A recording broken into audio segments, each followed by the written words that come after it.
Hello bakunzi bacu, abakunzi ba Space, meze sawa, meze neza, tumwe kandi kubishimira kuri benshi bakomeza kugira subscribe n'abandi batwandikira kuri WhatsApp n'izindi mbuga ngurukanabumenyi, tubabwiye yuko uburyo mudushimira, uburyo mutwandikira mudushimira biraturyohera cane.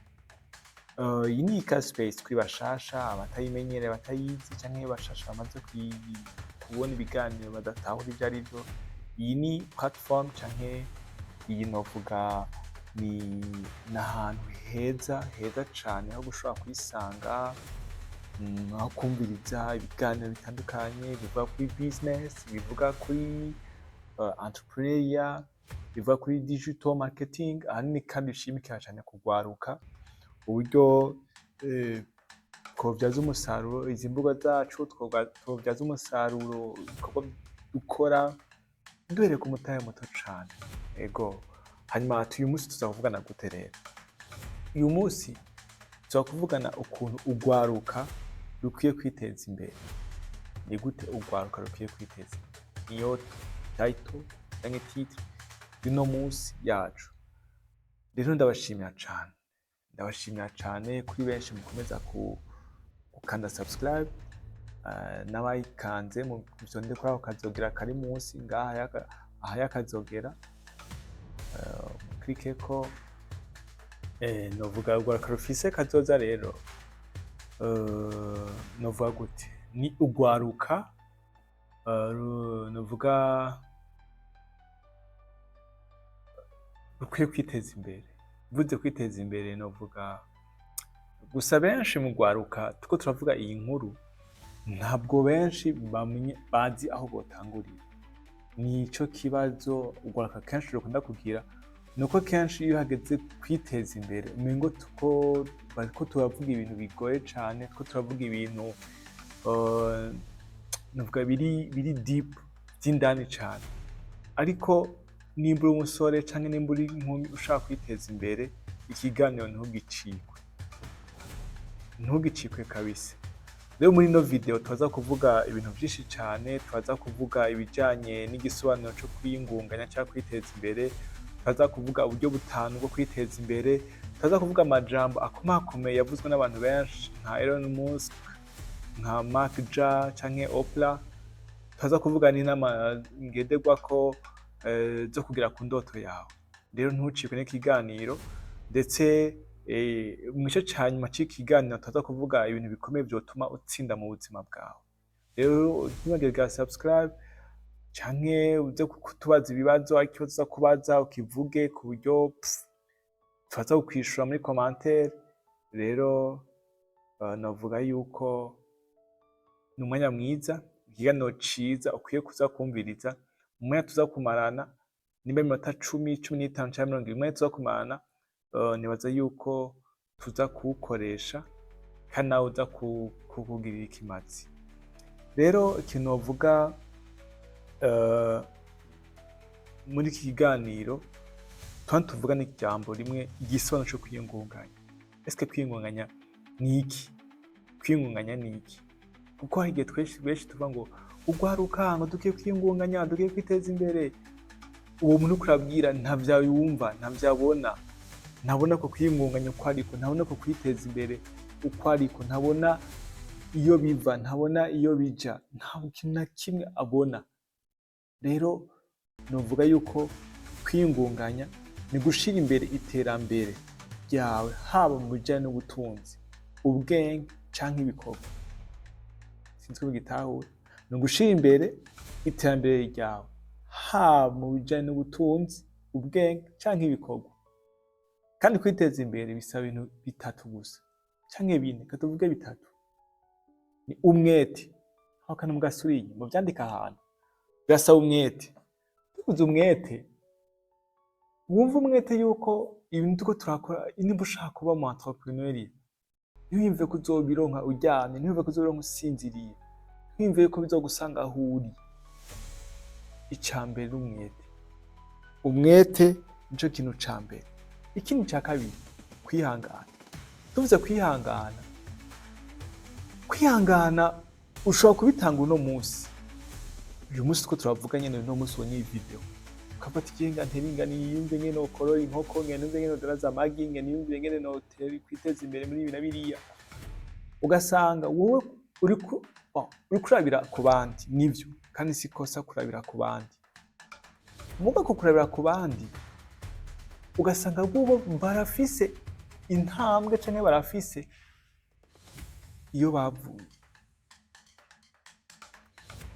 barafise kamvuga ikindi kintu,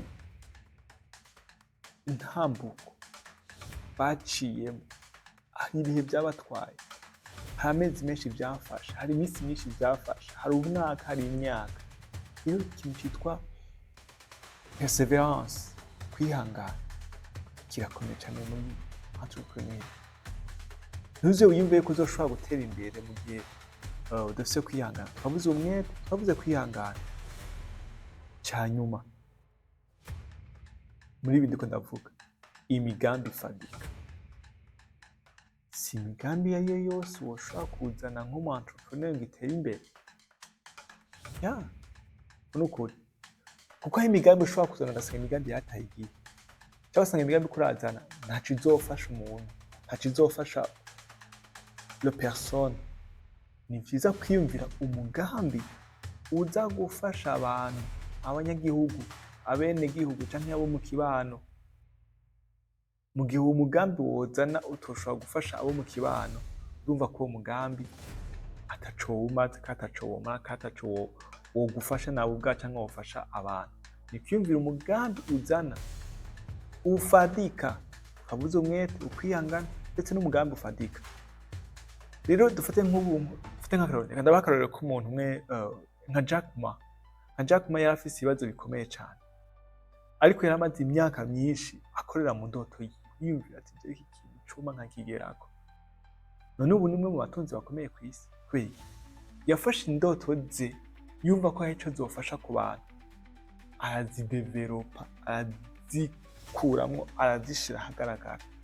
Rero ni vyiza. Rero kwiyungunganya na twumvise ko bisaba ikintu kiguzi gihambaye, gusaba umwete. Tukaba tutavuga ibintu twavuze mu ntangamara yuko tuvuga igisobanuro cyo kwiyungunganya, tuvuga uburyo butangwa kwiteza imbere, tuvuge n'amajambo abamwamwe bagiye bavuga bakomeye, ndetse n'inama ngenderwako.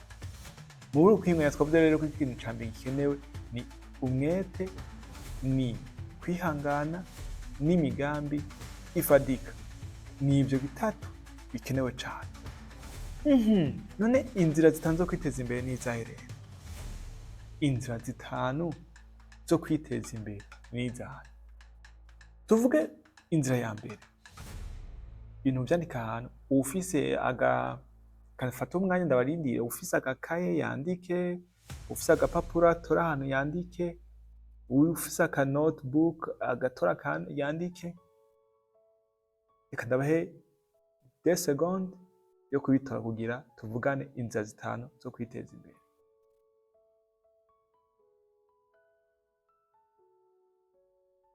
Okay, turatanguye.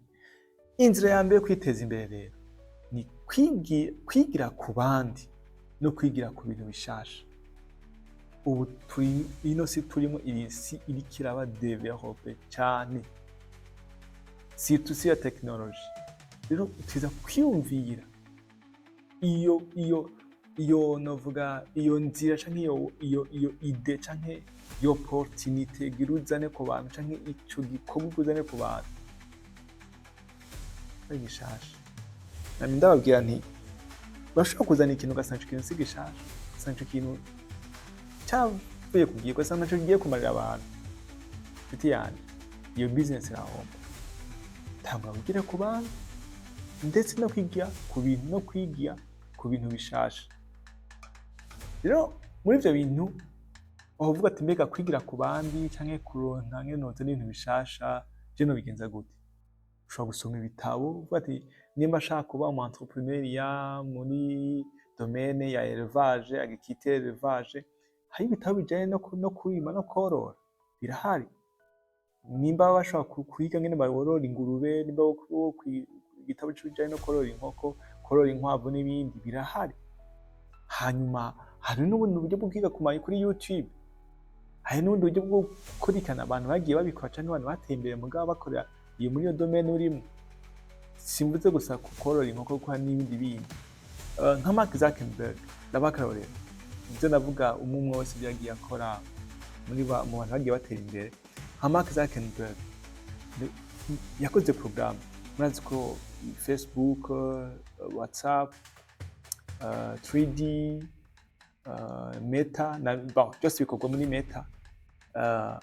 Murazi yuko atashuri yahatari yigeze yiga, ariko ari mu bantu bakoze ibikomeye, kata amashuri yahatari yigeze yigamwo ayo tuza kumakomeye. Rero urugero rwo kwigira ku bandi ikintu gikomeye cyane no kumenya ikintu gishasha abantu baba bakeneye. Intambuko ya kabiri cyangwa inzira ya kabiri ni ugutanga ibikorwa by'ubudandaji cyangwa gukora business. Tuvuze kudandaza nuko ushobora kurima, ariko urima arakeneye kutoneza ibyo yimbuye. Uko kuvyimbura rero novuga kuvyimbura urakeneye kumenya ingene abidandaza, twita marketing, kubikora marketing, kubikora promotion. Okay, cyane n'abantu babirimye ariko biri mu stock, nkabona ingene abidandaza n'umwimbu ngene azowushora. Akwiye kwiga kuvuga ati okay, je ntagenda ruguru nkagura ibiro 5 by'ibiharage canke nkagura itoni 5 z'ibiharage kuri 3,300 ntereza na mu gisagara ca Bujumbura ushaka kugusha 4 5 canke 5. Donc niyo sense tuko tuvuga kudandaza. Okay, muri kudandaza kamvuga ijambo rimwe, wowe niko muvuga ibintu by'amafaranga menshi. Ntugategereze muri business yawe ko ushobora gutanga amafaranga menshi, ahubwo utangura buhoro. Wowe ntuyumviye ko uzotangurana umutahe munini, jewe habana bavuga ngo je ndose miliyoni ngo bigenda neza, ndose miliyoni 2 ngo bigenda neza. No, tangura buhoro buhoro, kebuke bushikana umusiba ku mugezi. Dufite nk'akarorero ubwo navuga nko muri business kandi abakarorero, hari umuntu umwe yigeze gutanguza umutahe muto kandi ubu ni umumiliyarderi akomeye cyane, ni Jeff Bezos. Jeff Bezos niwe yatanguje Amazon. Sinzi ko muyizi Amazon ihari ubu. Iyo Amazon igihe yatangura kera ntabwo yatanguye nk'uko tuyibona muri Etazini yubatswe nk'ikigo gikomakomeye. Tanguwe muhiri wiwe, tanguriye mu nzu iwe adandaza ibintu arinye biri mu nzu, ariko afise ikigo, afise abakozi bakomakomeye. Bisiguriye yahereye hasi. Nawe ntiyumve yuko ngo kugira nsho kuba kudandaza ndakeneye inzu nini, ndakeneye ko ndabishira muri ville mu gisagara ca Bujumbura, ndakeneye ko ngira inzu ifise decor ikomakomeye kugira ngo abantu bashobore kubatira. No, nimba vyiyumvamwo aho hasi nyene, hera aho nyene bizokunda. Iyindi nzira ya gatatu niyo gukoresha imbuga ngurukanabumenyi mu kwiteza imbere. Wova wimva ati iki nikibaho ntigikunda, wa musore wankumiwe, birakunda ko ushobora kwiteza imbere biciye mu mbuga ngurukanabumenyi. Turazi ababigezeko, ubu turazi ba Ozi, turazi umukubito wo kwa Juste Gaël, turazi African TV, turazi za BTV, turazi n'izindi. Turazi abantu bagiye batera imbere ho bakinya amafilme ni benshi, bakina amafilme akadanaza ku ma YouTube, ku ma channel yabo. Ubu n'ama TV menshi mu Burundi akora kuri YouTube. None bijya bikoresho babigura ko yabo batabona inyungu baba bakora kuri YouTube. Rero birakunda cyane kuzindi mbuga ngurukanabumenyi ko tumva ngo haba promoter n'ibindi. Ashobora gukora business yawe ari kwize mbuga ngurukanabumenyi neza cyane, kandi ugakora promotion abandi bantu, ugakora promotion andi ma company, ugakora promotion abandi bantu bakomakomeye. Influencer birakunda. Donc izi business tuko turavuga, niwiyumvire yuko hari ibintu do genre byahatari. Ibi ni nawe ushobora gukora, ibi ni nawe ushobora kugerageza ugakora. Ikintu ca mbere twariko turavuga nuko gisaba gusa uburyo bwo kwiga. Maze kuvuga bitatu gusa. Uburyo bwo kwiga, ico ukwiye kwiga. Ico ukwiye kwiga ni giki? Ico kintu ukwiye gukora ni giki? Hanyuma icya kabiri, ushobora kwidanaza gute? Hari video nigeze kuvuga ndiko navuga uburyo bwo kwidanaza nyine. Nzozirabe, nagenda zivuga ko urakeneye kumenya uburyo bwo kwidanaza. Ushobora kwidanaza gute? Nkeneye kwidanaza gute? Uburyo bwo kwidanaza bw'iwawe nibwo buza kwidantifya iyo produit yawe. Nibwo buza kudantifya iyo produit yawe. Hano iki cya gatatu naco. Rondera ways zo kudigidanaza nkorera. Je ko nabwiye kumbura mukamenya kuko disi SRT yuko udashobora kubura abakiriya mu gihe uzi kudandaza neza. Biragusaba kumenya amajambo uza gukoresha, biragusaba kuza kumenya ibyo uza kuvuga. Ivyo byose ni ibintu biza kugufasha gukora marketing cyangwa kwikora marketing wowe ubwawe nawe ushobora kwidandaza. Hajya ufise ushoboye, kuko tujye nashoboye iki, ndazi kwandika amaraporo, ndazi kwandika ama business plan, ndazi je suis un aide photographe, ndazi gukora ikintu, ndazi gusiga amarange y'inzu, naho kwerekana amafoto, uciye kuri za mbuga ukanamenya za Pinterest, za Instagram n'izindi, ugashobora gushira amafoto. Ibyo ni wowe ushobora gukora ukidandaza biciye ku mbuga ngurukana bumenyi. Murumva ko ari ibintu bishobora gukunda kandi ibintu bishobora kuba byoroshe cyane. Tuvuze kwiteza imbere biciye ku mbuga, twazi za YouTube, tuzirirwako, twiga turasloringa turamba video y'abandi. Nawe ushobora gukora video yawe uvuga ibyo ukora bakakumenya.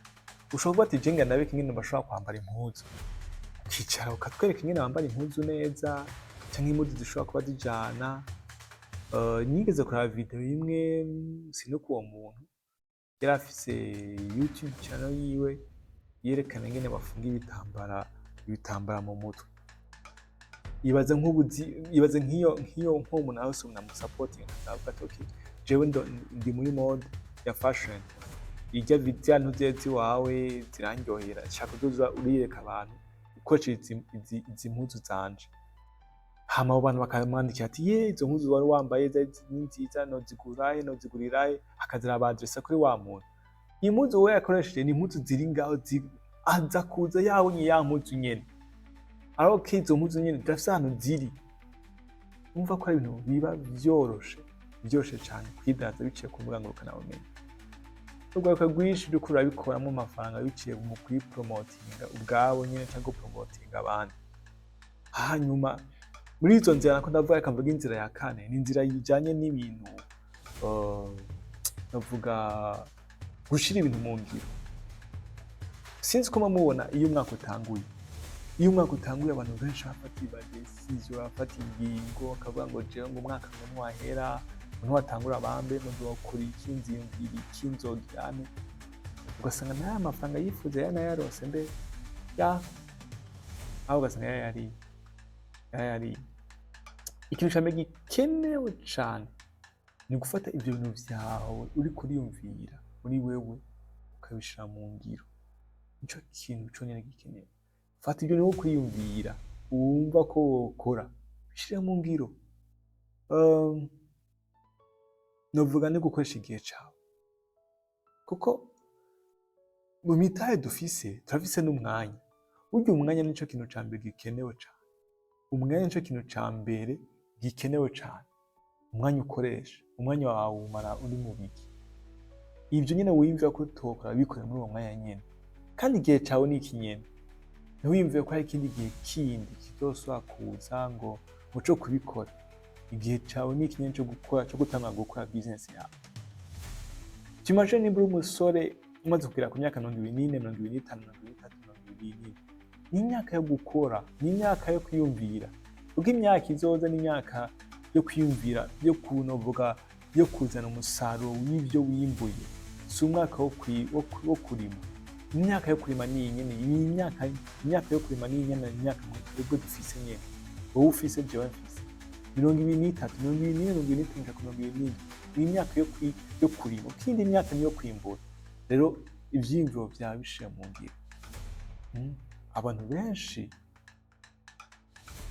bapfira mu bitekerezo kandi vyiza kweri, yego, ariko ibyo bitekerezo nuko baba batabitanguye kubikora. Rero abantu benshi bapfira mu bitekerezo vyabo. Hanyuma ikindi ca gatanu novuga, menya gukorana n'abandi. Ikindi kirakomeye cane. Bavuga nyamwigenda ko ntari miri menshi. Burya ntushobora kwiyumvira ko yego hari abantu usanga bavuga ati jewe ndashobora kuyikora jewe jenyene, ni bon nta na kimwe. Mugabo mu gihe wowe utoshobora gukorana n'abandi, wowe ubwawe utokwishoboza kwikorana vya wenyene, gukorana n'abandi c'est bon gukorana n'abandi, kuko ntukorana n'abandi bizokwagura mu mutwe, uzobona look z'abantu batandukanye, personality z'abantu batandukanye, kandi ivyo bizotuma mushobora kwikomeza, kandi bavuga union fait la force. Siyo ngo uko kuri muzo muri kumakora namwe n'abandi bizogufasha. Novuga beaucoup d'amélioration, beaucoup d'identification, beaucoup zo kwikora marketing, zo gukora marketing, kandi beaucoup d'expérience ziri différent ku bantu batandukanye. Muzoba muri mufise way imwe, muzoba mufise ide imwe, muzoba munafise igicapo kimwe. Ariko kuzokorana n'abandi kuzokwagwa canke kuzoguha iyindi novuga iyindi image. Rero ni vyiza gukorana n'abandi muri business mu gihe ubishoboye, kandi kuko abenshi batabikunda, ariko mu gihe ubishoboye cane. Nk'ubu nk'akarorero, nk'umuntu tuvuge nko muri tech, hamwe yitwa Steve Jobs. Twese turamuzi ko ari umwe mu bakoze Apple ikora ivy'ama iPad, iPhone n'ibindi. Ariko hafi uwo bakoranye yitwa Steve Wozniak, ari mu bamwe bakoranye. Bivuze ngo ide ntiyayizanye wenyene mu gukora Apple, hari uwundi bakoranye, barahana ide, barimvira gukora Apple. Rero no mu bashoramari bakomeye, hari igihe biba ngombwa yuko novuga yuko mushobora gukorana n'abandi, kandi ni vyiza, birafasha cane. Reka ndababwiye amajambo amwe igiye avugwa n'abantu bakomeye. Nk'uwitwa Jack Ma yashinze Alibaba, yitwa Jack Ma, sinibuka umengo ni umushine no umujapa muri izo way nyene za hariya mu gihugu vya navuga ibihugu byo muri Europe. Yavuze ngo ntuzigera utsinda nimba udafise intumbero. Ntuzigera utsinda nimba udafise intumbero. Ukwiye gukorera ejo hawe hazaza, kandi si uyu munsi. Urumva iryo jambo? Kandi isubiremo, ntuzigera utsinda nimba udafise intumbero. Ukwiye gukorera ejo hawe haza, si uyu munsi. Urumva bikunda uyu munsi, ukwiye gukora ejo hawe hazaza. Hari igihe twiyumvira yuko tugifise imyaka yo kuva nzoba ndabikora, ntaco ijya projet ijya dinzo yikora, kaka nuze nzogakora. No, nimba utinya nimba udafise intumbero ntuzigera utsinda. Nimba udafise intumbero ntaho uzokwigera ushika, ntaho uzokwigera ugera. Urakwiriye gukora ejo hawe hazaza. Okay, uwitwa Oprah Winfrey we yavuze ngo ni umunyamakuru kandi akaba n'umugore w'umutunzikazi. Yavuze ngo intambwe ya mbere ni kwemera ko ushoboye, kuvuga je ndashoboye. Burya abantu benshi bagiye bavuga ati, bagiye barinda mu buzima bwabo, bagiye bagaragara nk'abantu bakomeye cyane. Tuza kuva kuri hano tuvuga no muri Bibiliya, bavuga ati ngira abantu ko nyine tuza no muri kote ya Bibiliya. We yavuze uyu Oprah rero ngo intambwe ya mbere ni kwemera ko ushoboye. Nimba ufise icizere bizogushoboza gukora ibikomeye. intambwe ya mbere ni ukwemera ko ushoboye. Nimba ufise icizere bizogushoboza gukora ibikomeye. Elon Musk wewe yavuze ngo niwe CEO wa Tesla na SpaceX, kia entreprise ko bijanye n'ibigendajuru. Yavuze ngo nimukore ibintu by'akamaro byo gufasha abantu benshi, amahirwe yo gutsinda azoba menshi. Urumva iryo jambo? Wowe niwakora ibintu by'akamaro bizofasha benshi, amahirwe yo gutsinda nyayo nyine azoba menshi cyane. Reka twiyumvire mpamvu batabana ko bari bakomakomeye cyane. Dufite nk'umuntu yiswe Yosefu muri Bibiliya tuvuga muri Ancien Testament. Bemera tugira umwami wa Egypte na umushikiranganje wo muri Egypte ajejwe ibyo muri relation extérieure. Jean inzozi yari afise gusa ni kuba yararotoye umuntu bari gufungana ati wewe uzoje imbere y'umwami uzomusukurira uzojyana kandi washika ntuzunyibagira. Hama wa muntu abibona kwa kundi nyene, hanyuma mu nyuma umwami biramukomera navuga ati jewe byase ko sinzira. Hanyuma wa muntu nawe kubera yari yavyibagiye mu maravyibuka navuga ati ndafise umuntu jewe ashobora gufasha ikibazo cawe. Baramukura mu gasho kandi mu gasho yari yamaze kuba n'umushefu, araza imbere y'umwami avuye mu gasho direct. Hama aravuga ati mwami wewe ibyo warose nibi mama ati sa tewe rondera abantu bashobora kuri gukora ibintu byawe, rondera iki n'iki. Mama ati nta wundi tumukure. Ati ni wewe. Bisiguri muri ako kanya novuga Yosefu bahise bamugira umuntu akomeye cyane. Rero ntitwiyumvire yuko ibintu byo gukora cyangwa ibintu byo kwiteza imbere bigoye cyane. Ako kantu gato cyane. Sinzi ko mwumva intahe z'abantu benshi bagiye bavuga ngo je nahereye ku itabi, je nahereye ngo kuvyema, je nahereye ndandaza ikintu kimwe, nahereye ndandaza ikirato. Ibyo gukora wa mujene wawe ni byinshi. Ntibaze ko bisaba umutare muremure, ntibaze ko bisaba novuga ibintu birebye byo gukora, ntiyabire. Reka ndatere inkuru. Warizi yuko ushobora no kwifata iyi video ndiko ndifata nyene. Nta muco nashizemwo, nta kibanza cyiza nagiyemwo, nta n'umuco, nta n'ama highlight nashizemwo cyane, nta n'amatara ahari ku buryo naye gushobora gufata video nyene mubona umuco mwinshi. Ndetse ndiko nkoresha na telefone, siko nkoresha na kamera. Warizi yuko ushobora kwifata video niwe namye mvuga mu kiganiro ubwa mbere gitangura. Muze kuraba gitangura cyane mvuga ivyo ukora, ivyo uzi gukora, cyangwa ukavuga ivyo wize. Ivyo wize ukabivuga, hanyuma une fois nzobe umuntu azakubwira ati ndakeneye ko dukorana iyi projet. Cyangwa nawe ukaja mwibarabara ukarondera abantu bagiye baronka ivyo bakora, bafise amabotike, bafise iki, ukagendera bamamariza. Kubera iki? Ukaja mw'isoko hano bafise impuzu badandaza, hano bafise badandaza, kubera ko tuja kubamamariza. Ndavuga mu gice ca gatatu muri zya nzira harimo inzira ijanye no kwidandaza no kudandaza biciye ku mbuga nkoranyambaga.